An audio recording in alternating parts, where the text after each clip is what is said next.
supone una mayor exposición a peligros ocupacionales. Muy oscuro, muy cerrado. Polvos, humedad, Gases tóxicos. Gases, polvo, humedad, derrumbes, son muy comunes. Entonces, una labor extenuante también genera accidentes de trabajo.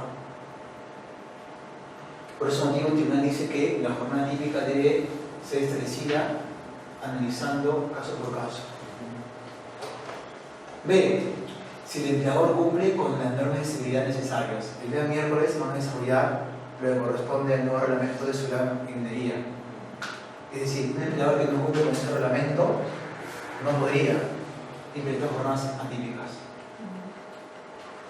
¿Cierto o me equivoqué? El 8 es jueves, ¿no? Perdón, jueves. El 8. C. Si es que se otorgan adecuadas garantías para la protección del derecho a la salud y adecuada limitación para resistir jornadas mayores. ¿No es cierto? Es decir, el empleador debería dar todas las condiciones de trabajo necesarias para que los trabajadores puedan tener descanso y acceso a las condiciones de salud adecuadas. Se conceden descansos saludables adecuados durante la jornada diaria, superior a la jornada ordinaria, compatibles con el esfuerzo físico desplegado. ¿Qué quiere decir eso? Que tenga un horario de refrigerio adecuado, no media hora, ¿no? Sino un horario de refrigerio adecuado en función del desgaste que tiene un trabajador de minería. E. Si el empleador posee un tratamiento especial para el trabajo nocturno, es decir, que la jornada sea menor a la jornada diurna. En minería, incluso no en Perú, en minería hay normas que regulan de modo específico enfermedades propias del sector minero. En Perú hay una referencia a algunas enfermedades que son propias del sector, ¿no? Es una resolución ministerial que regula el estado de enfermedades ocupacionales. Pero en Chile, por ejemplo, sé que sin ir muy lejos, la regulación en cuanto a enfermedades ocupacionales está más desarrollada. Yo leí hace poco un artículo sobre la apnea como una enfermedad ocupacional. ¿Saben qué es apnea? ¿Qué tiene que ver? La apnea es sueño, o sea, es el quedarse dormido durante tu jornada de trabajo por cansancio o por laborar a una altura determinada. En Chile, la apnea de sueño está considerada como una enfermedad ocupacional por el cansancio, por el desgaste que tiene el trabajador, ¿no? Es por ese motivo que si hablamos de jornadas nocturnas, es más común o es más posible que el trabajador se quede dormido durante la jornada, sobre todo si es que tiene una jornada extenuante. Por ese motivo, el tribunal ha señalado que si es que hay una jornada típica, la jornada diurna debe ser, mejor dicho, la jornada nocturna debe ser menor a la jornada diurna. Y por último, si existe acuerdo para que se respete una jornada menor o el respeto al máximo de 8 horas diarias de trabajo. ¿Qué quiere decir esto? Que si, por decir, un acuerdo, un auto colectivo entre la empresa y un sindicato que establece como límite 8 horas, el empleador no podría pasar por alto ese acuerdo con el sindicato.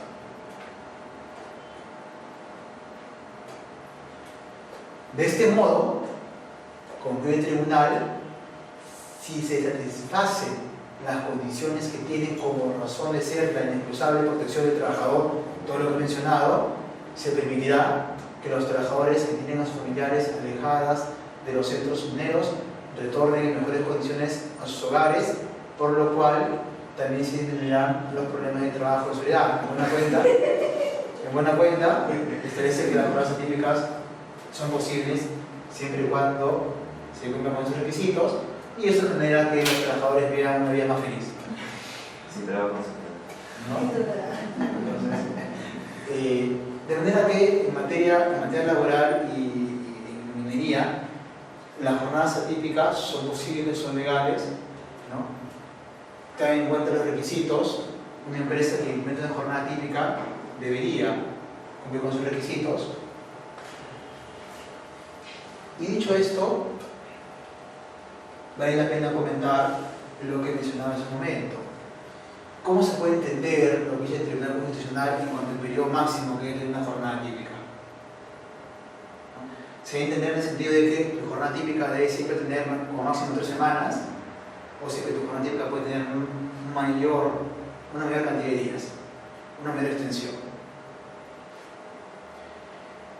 Una primera posición que adoptan algunas autoridades, también algunos abogados, algunos colegas laboralistas,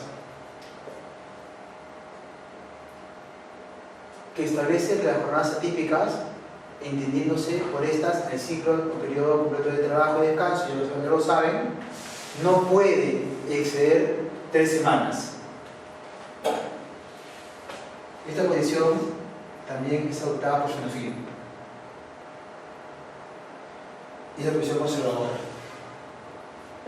Cuando un cliente me dice, Yegros, tengo una jornada típica de tanto, ¿cómo se procede? Le digo, mira, desde el punto de vista, pienso que tienes un riesgo de funcionamiento porque SUNAFIL o jueces consideran que tu jornada típica no puede exceder 3 semanas. Desde el punto de vista, es defendible, es cuestionable, porque para mí, el tribunal no ha dicho que una jornada típica no sea 3 semanas. Lo que ha dicho es que tu cálculo lo hagas en función de 3 semanas, pero no que tu ciclo de trabajo y descanso se enmarque dentro de las 3 semanas. Quienes sustentan esta posición señalan que existe una limitación impuesta en las sentencias del Tribunal Constitucional, TC.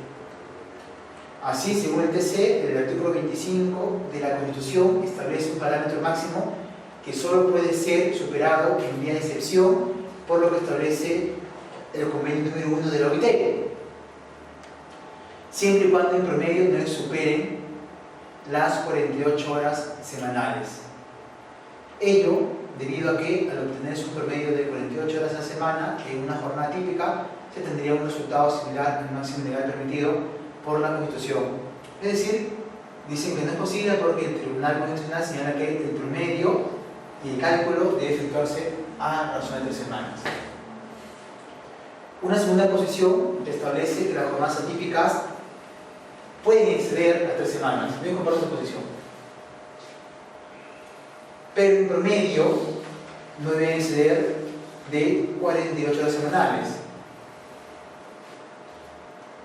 Esta posición se funda en lo siguiente. Primero, el convenio del OIT hace referencia al lapso de 3 semanas, pero únicamente para efectos de sacar el promedio de las horas trabajadas,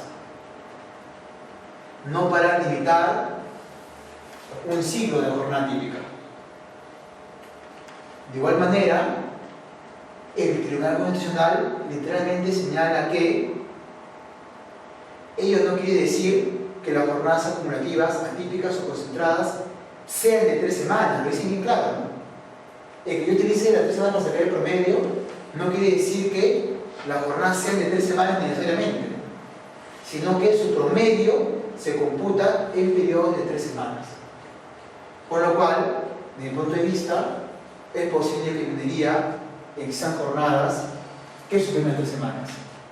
Claro, es una cuestión que no comparte SUNAFIL, que no comparte los negocios laborales, pero desde mi punto de vista puede ser discutible. En derecho todo es discutible, hay mucha interpretación. Pero digamos que si uno dice conservador, le da a un cliente que hay un riesgo de funcionamiento. Si asume ese riesgo, lo asumimos hasta el final. En la vía judicial si es posible, ¿no? Pero igual hay que alertarle a ese cliente. Nosotros no puede decir que un cliente no tiene ningún riesgo. Adelante. Porque es interpretativo. Podría ser que de pronto la SUNAFIL tenga una interpretación distinta. Podría ser que un juez tenga una interpretación distinta. Dicho esto, corresponde hablar de las condiciones de trabajo que el empleador tiene que considerar los trabajadores en minería. Mencionamos que una condición de trabajo es todo aquello que el empleador tiene que conceder a un trabajador para que pueda cumplir con sus funciones, con sus obligaciones. Y es distinta una condición de trabajo a una remuneración. La principal distinción que podemos apreciar por ello, lo mencionamos, que no hay libre disposición, yo no puedo disponer de una condición de trabajo como trabajador. Si el empleador me consigue una vivienda, yo no puedo alquilar la vivienda, no puedo venderla, por ejemplo, no puedo disponer de ella. Y justamente en el Decreto Supremo 001-93-TR se establece, se podría decir, una definición o un listado de lo que puede ser considerado como una condición de trabajo. Y marca una distinción respecto a lo que es remuneración. Se dice que no es remuneración todo aquello o todos aquellos montos que se otorgan al trabajador para el cabal desempeño de su labor o colocación de sus funciones, tales como movilidades, viáticos, gastos de representación, vestuario y en general todo lo que razonablemente cumpla tal objeto y no constituya un beneficio o ventaja patrimonial para el trabajador. Evidentemente, si un titular minero consigue una vivienda, esa vivienda para que el trabajador pueda vivir, mientras que se encuentra vinculado laboralmente, no es una ventaja económica ni patrimonial. No le estoy dando la casa, no se la regalo. Se la cedo para que pueda vivir el trabajador de modo individual o también de modo familiar. En el artículo 206 del TUO de la Ley General de Minería se establecen las condiciones de trabajo que deben ser concedidas u otorgadas por un empleador del sector minero, supeditando esta entrega a esta condición, siempre y cuando los trabajadores laboren en zonas alejadas de las poblaciones y a los familiares de estos también. Ahora bien, se considera una zona alejada aquella que se encuentre a más de 30 kilómetros de distancia o más de 60 minutos de recorrido en vehículo a velocidad normal. Bueno, yo supongo que será una velocidad de carretera, ¿no? O segura de la población más próxima.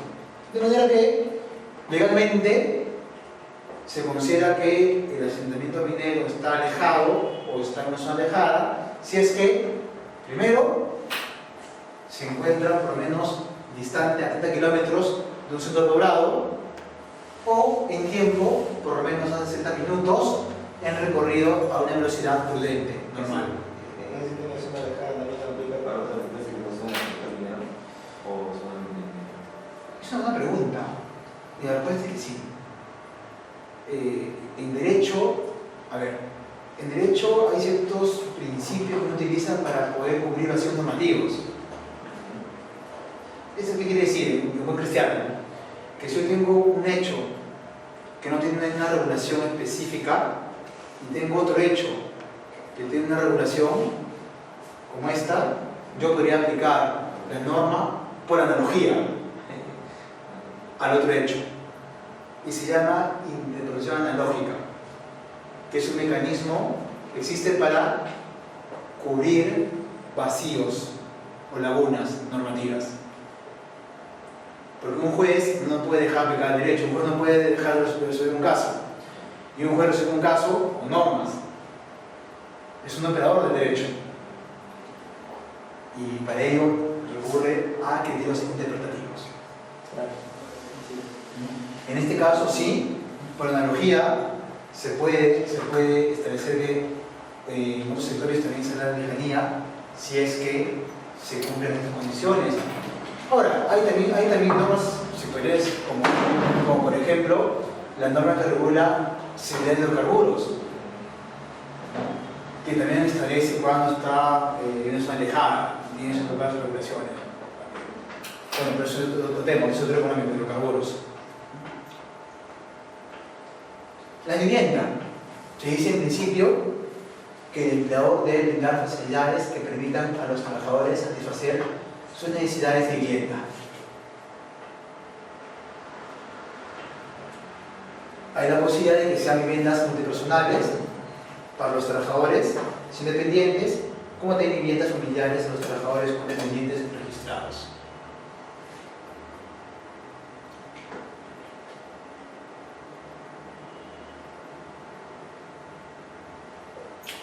En la norma sectorial de seguridad se establecen que las viviendas deben ser adecuadas, no basta dar lo que viviendas, sino que tienen que ser adecuadas a la altura, a la altitud que se encuentra el sector minero, también de acuerdo a las condiciones geográficas y climáticas que tenga el lugar, que exista en el lugar donde el trabajador minero se va a desempeñar, porque una vivienda no va a ser igual o similar a 3.000 metros de altura si la comparamos con una vivienda a 4.500 metros de altura, ¿no?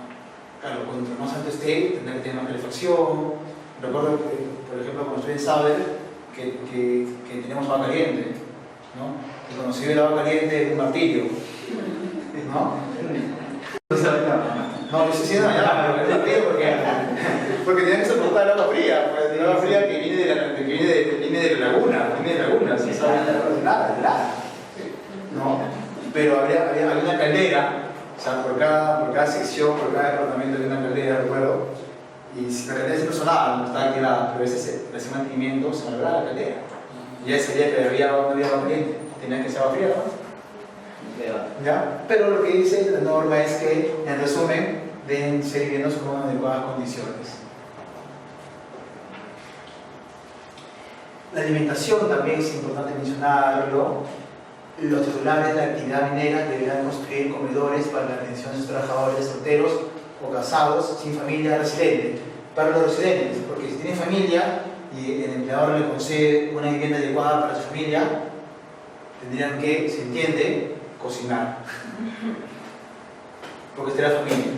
Pero para los que están solos, como era mi caso, aislados, ¿no es cierto?, tienen que tener un comedor. Es una condición de trabajo.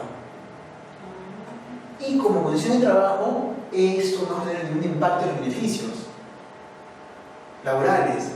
¿Qué pasa si, por ejemplo, yo le doy estos beneficios a un trabajador en Lima? A un trabajador que no es del rubro minero. Si es que yo doy estos beneficios a un trabajador en Lima, primero que no tenemos frente a una condición de trabajo, porque esto no es necesario para que el trabajador labore, no es una condición, no es un requisito, no es indispensable. Se puede crear un cuarto, se puede crear un departamento, puede vivir en una casa, pero a 4.500 metros, ¿dónde consigue una casa de trabajador? Por eso es una condición de trabajo. Si que yo concedo esto a un trabajador de un rubro no minero en Lima, estos beneficios, ¿qué serían? Formarían parte de su sueldo. Es correcto. Y en especie. Claro. Tendrían que ser valorizados y ser incluidos en su boleta, en su planilla. Y eso sería base de cálculo para beneficios. Pero como minería, estos elementos son necesarios para que el trabajador pueda elaborar, no tienen efecto alguno en el cómputo de beneficios. Esa es la idea central que tiene que tener. Que estos conceptos, todo lo que se otorga en minería, no generan un impacto en los beneficios.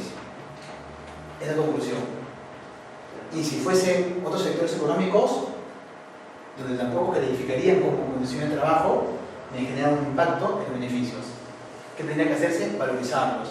Y si un trabajador los percibe y no tiene su boleta, avíseme para ayudarlo a que le maten. Entonces, es erróneamente que a veces no estamos en tan de tema que decimos, no se pueden trabajar en línea, generando beneficios de casa, generando beneficios. Entonces, no son beneficios, son condiciones de trabajo. Es obligación. claro, entonces beneficio. Es una obligación. Doctor, ahora, esta es en gran minería, ¿no? No, aplica para ambas. Sí. Sí, aplica para ambas. No hay distinción entre gran y pequeña. Sí. Sí. Porque, pero en pequeña minería es totalmente diferente.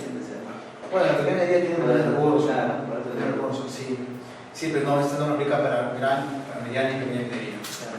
Sí.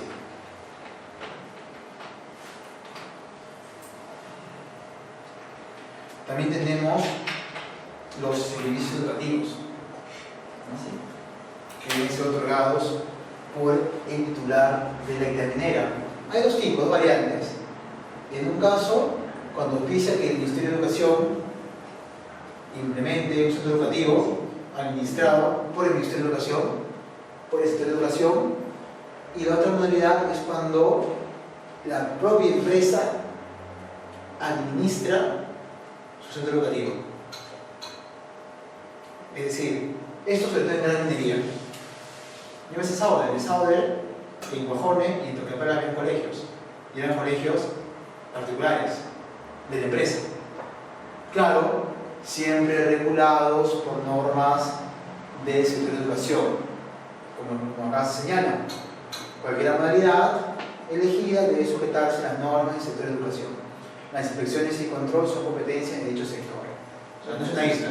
Por ejemplo, yo como ingeniero trabajaría en una conservadora, entonces tiene derecho, por ejemplo, en el futuro los hijos, tener educación gratuita.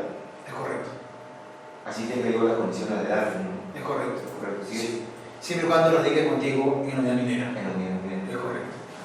Tú tienes el derecho, si te examinan, de exigir radicar la unidad minera. La minería. Sí, sobre todo en la minería. Tú te escribes, yo quiero vivir acá con mi familia. Ah, ok, te darán una vivienda.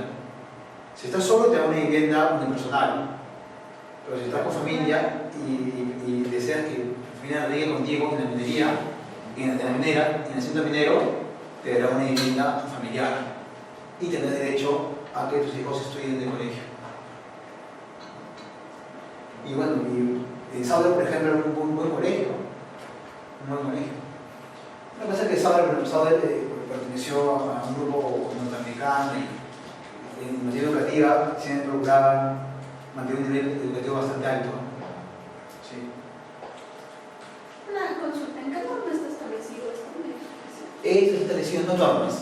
¿Cómo? En dos normas. La primera es la ley general de minería. En su tubo es el Decreto Supremo 014-92-EM.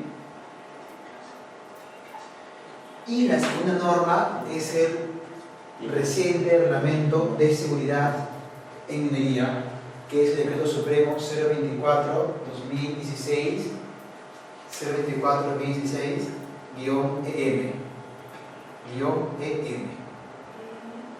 Y una consulta, esto es, como le preguntaba, solamente es para gran y mediana minería.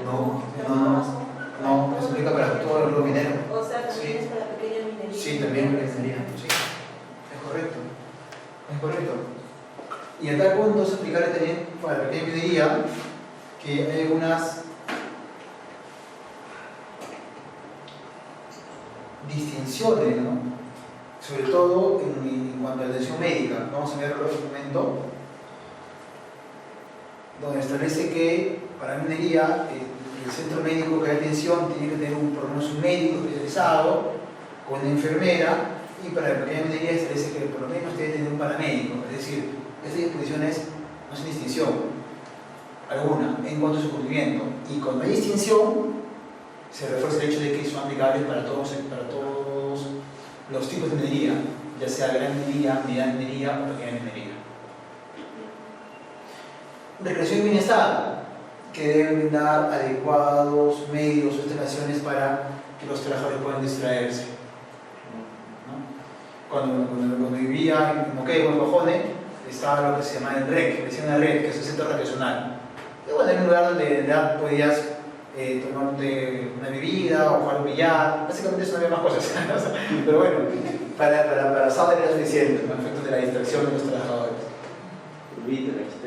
Sí, también había un fulbito, sí, pero jugar fulbito a 1500 metros de lugar, claro, cuando llegué, o sea, no había problema alguno, ¿no? O sea, cuando llegué no jugaba porque sabía que me iba a ayudar, pero cuando estuve más tiempo ya jugaba con normalidad. No se adecua, se aclimata. Para el caso de actividades mineras, donde se cuenten con más de 100 trabajadores, el empleador debe proporcionar, en todos los casos, la asistencia social a través de una trabajadora de bienestar social, una asistenta social, la que se encarga de llevar a cabo programas de prevención de problemas que van a afectar el bienestar de trabajadores o dependientes, problemas familiares.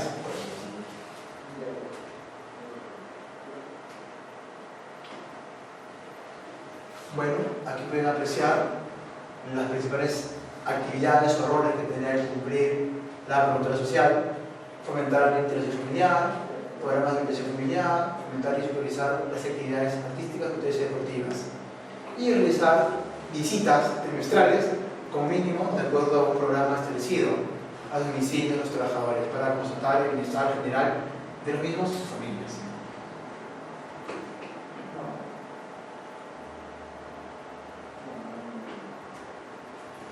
Lo que comentaba, todo titular de actividad minera está obligado a otorgar gratuitamente las atenciones de urgencias, emergencias médicas a todos los trabajadores, debiendo disponer de un centro asistencial permanente a cargo de un médico y personal de enfermería. Un médico. Es decir, en minería debe existir un médico y un médico ocupacional. Esto lo van a ver el día 8, cuando le diga lo mismo, cuando le dicen el reglamento de seguridad de minería. Dicho centro debe contar con la infraestructura que asegure una atención oportuna, eficiente, adecuada y organizada a los pacientes. Para pequeña minería y mineros artesanales, contarán con un centro asistencial permanente a cargo del tecnólogo médico, con especialidad en emergencias, desastres, enfermero, técnico de enfermería, con supervisión periódica de un médico. O sea, que periódicamente el médico debe ir a supervisar su trabajo, pero no se requiere la presencia permanente de un médico, como sí ocurre en la minería. Pues sí, de un técnico, ¿no? Sí, de un técnico, por lo menos, un tecnólogo médico. Sí. Los trabajadores en minería tienen derecho a recibir aseguramiento de salud, ya sea a través del Seguro Social de Salud o a través de programas médicos propios independientes. Y también tienen derecho a estar coberturados con el seguro complementario de trabajo de riesgo. Ambas coberturas. Este seguro, teniéndolo presente, da cobertura de dos tipos: en cuanto a atenciones médicas, en caso de accidentes de trabajo o enfermedades ocupacionales, o también la cobertura de pensiones, lo que se conoce como prestaciones económicas. El empleador debe dar cobertura o debe pagar la cobertura por ambas prestaciones, por ambos tipos de prestaciones.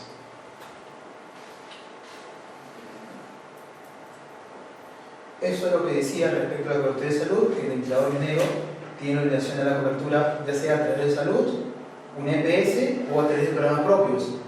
En Sauer, por ejemplo, en un hospital, que era la compañía. Lo que pasa es que era minería, ¿no? Si Sauer es una de las empresas más grandes en minería, en lo que es cobre, y en Guajoni y en Toquepala había hospitales de la compañía, con un nivel de atención mínimo. O sea, había odontólogos, enfermeros, obstetras, pediatras, ¿no? Y cumplían con su obligación. Claro, es una expresión fuerte, pero también lo que gana esa compañía son millones.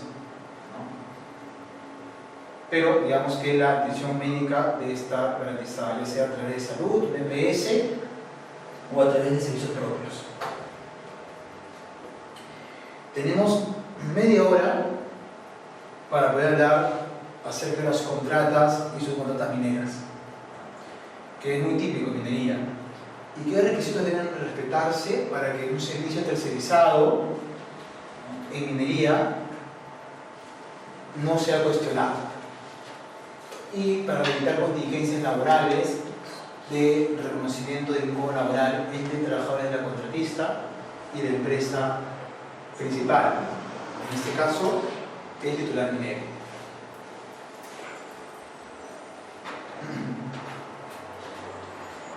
Preliminarmente, señalar que